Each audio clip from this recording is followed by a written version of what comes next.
Sigo leyéndote El hombre en busca de sí mismo, de Rollo May, tercera parte, Las metas de la integración, capítulo 5, Libertad y fuerza interior.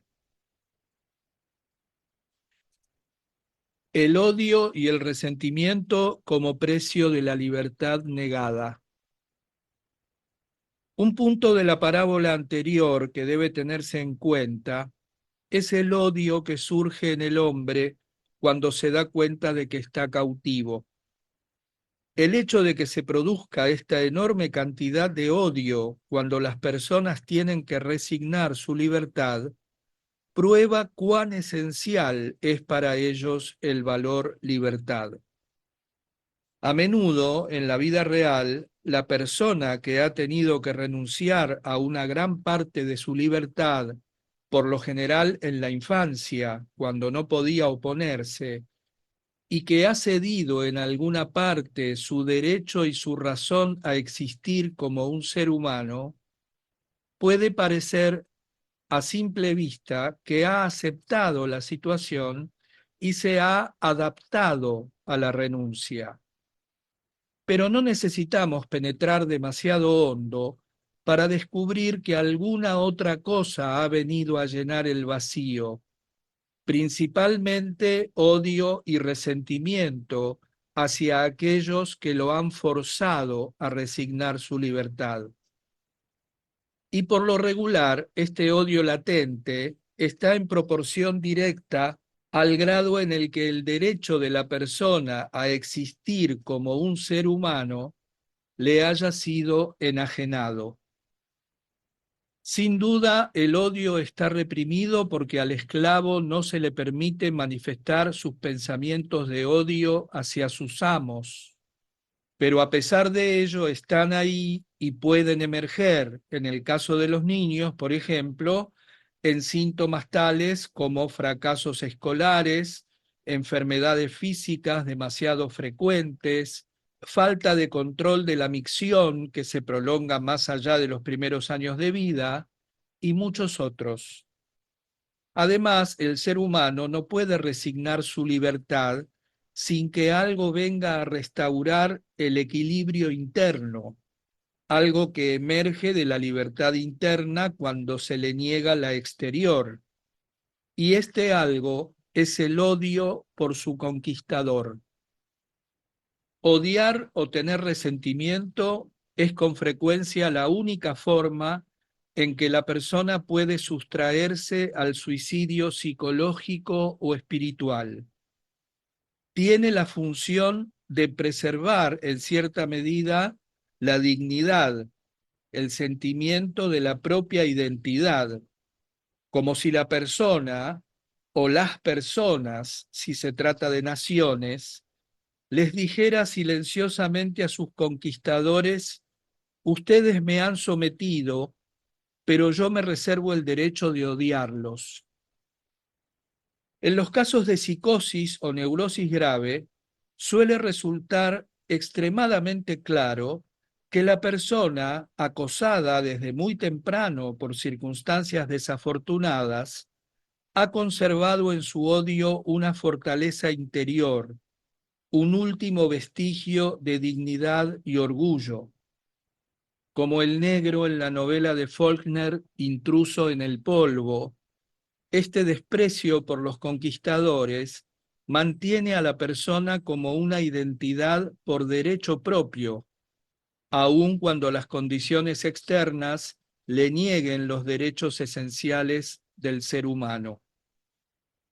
En casos de terapia, además, cuando una persona que ha sido drásticamente restringida en el ejercicio de sus potencialidades como ser humano es incapaz, después de un cierto tiempo, de sentir o de manifestar odio y resentimiento, el pronóstico no es tan bueno. Así como la capacidad del niño pequeño de resistirse a sus padres era esencial para su nacimiento como persona libre, también la capacidad eventual de odiar o sentir rabia que tiene la persona injuriada es una señal de su capacidad interior para resistir a sus opresores. Otra prueba que demuestra que si un pueblo resigna su libertad debe odiar, se ve en el hecho de que los gobiernos totalitarios necesitan proporcionarle algún objeto para descargar el odio que se genera al haber sido privado de ella por los propios gobiernos. Los judíos fueron el chivo expiatorio en la Alemania de Hitler junto con las naciones enemigas. Y el estalinismo volvió el odio del pueblo ruso contra los países occidentales, provocadores de la guerra. Como se muestra de manera tan vívida en la novela 1984, si un gobierno decide quitar las libertades al pueblo, debe absorber su odio y dirigirlo contra grupos externos, o de otro modo, este podría estallar en revueltas, caer en psicosis colectivas o convertirse en un pueblo psicológicamente muerto e inerte, y como tal, inepto o inservible como fuerza de lucha. Este es uno de los aspectos más malignos del macartismo. Capitalizó el odio impotente que muchas personas en los Estados Unidos sienten hacia quienes nos pusieron obstáculos en Corea, en especial los comunistas rusos, y esto hizo que el odio de muchos norteamericanos se volviera hacia sus compatriotas. Nosotros, por supuesto, no queremos decir que el odio o el resentimiento en sí mismos sean buenos, o que el distintivo de la persona sana sea la medida en que odia, ni tampoco que la meta del desarrollo sea que todos odien a sus padres o a los que ejercen autoridad. El odio y el resentimiento son emociones destructivas y es una señal de madurez transformarlas en constructivas, como veremos más adelante. Pero el hecho de que el ser humano sea capaz de destruir algo a la larga a sí mismo, por lo regular, antes que renunciar a su libertad, prueba cuán importante es esta para él. En las obras de Kafka, al igual que en gran parte de la literatura moderna, podemos encontrar el depresivo retrato del hombre de esta época que ha perdido la capacidad de reponerse contra sus acusadores. El personaje central del proceso, el señor K, ha sido arrestado, pero nunca se le ha informado de que es culpable. Pasa de la corte al juez y de este al abogado para volver de nuevo a la corte, quemándose y pidiendo con mansedumbre que alguien le explique de qué se lo acusa, pero nunca afirma sus derechos, nunca establece un límite diciendo, más allá de este punto no daré un paso atrás, tanto si me matan como si no. La exclamación con que se dirige a él el cura en la iglesia, ¿no entiendes nada? Un grito que deja de lado las buenas maneras eclesiásticas y de clase media, pero que muestra la más profunda dignidad de la preocupación de una persona por otra, significa en realidad, ¿no queda una sola chispa dentro de ti? ¿Acaso no puedes resistir y afirmarte? Cuando los dos verdugos vienen por el señor K al final de la novela, le ofrecen un cuchillo para que se suicide. La prueba que corona la tragedia de un hombre que ha perdido su último vestigio de dignidad es que ni siquiera pudo quitarse su propia vida. En los círculos sociales convencionales de esta época, se da como supuesto que nadie admite el propio odio, del mismo modo que hace 50 años no se admitían los impulsos sexuales, y hace 30 se consideraban indecorosos la bronca y la agresión en la buena sociedad. Estas emociones negativas, aun cuando podrían pasar desapercibidas como deslices ocasionales, no estaban acordes con la imagen ideal del ciudadano burgués benigno, autocontrolado, sereno y bien adaptado. Como consecuencia, el odio y el resentimiento fueron por lo general reprimidos. En la actualidad es bien conocida la tendencia psicológica de que cuando reprimimos una actitud o una emoción, solemos compensarla actuando o asumiendo una actitud aparente que es exactamente opuesta. Podemos, por ejemplo, sorprendernos a menudo actuando con especial amabilidad hacia una persona que nos desagrada.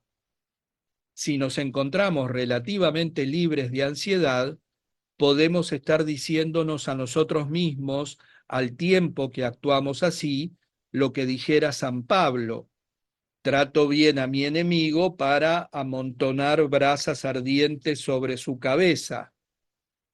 Pero si se trata de una persona que ha tenido que enfrentar problemas muy difíciles en su desarrollo, puede tratar de persuadirse de que ama a la misma persona que odia. No es infrecuente que una persona dependiente en exceso de una madre dominante, del padre o de otra autoridad, actúe, por ejemplo, con el otro como si lo amara para disimular su odio. Como el boxeador en un cuerpo a cuerpo se adhiere a aquel que es su verdadero enemigo. En la vida real no nos desembarazamos del odio y del resentimiento de esta manera. Por lo general, desplazamos las emociones hacia otras personas o las internalizamos en forma de odio a nosotros mismos. Por eso es importante que podamos encarar nuestro odio abiertamente. Y más esencial es todavía que hagamos frente a nuestro resentimiento, puesto que esa es la apariencia que toma en la vida urbana y civilizada. La mayoría de las personas en nuestra sociedad, al observarse introspectivamente, pueden no estar seguras de que alimentan algún odio en particular, pero no tienen duda alguna en lo que toca a tener almacenada una buena cantidad de resentimiento. Quizá la razón de que el resentimiento sea una emoción tan común, tan crónica y corrosiva en este cuarto de siglo de competencia individual a contar desde el Renacimiento, es porque el odio ha sido reprimido de manera discrecional.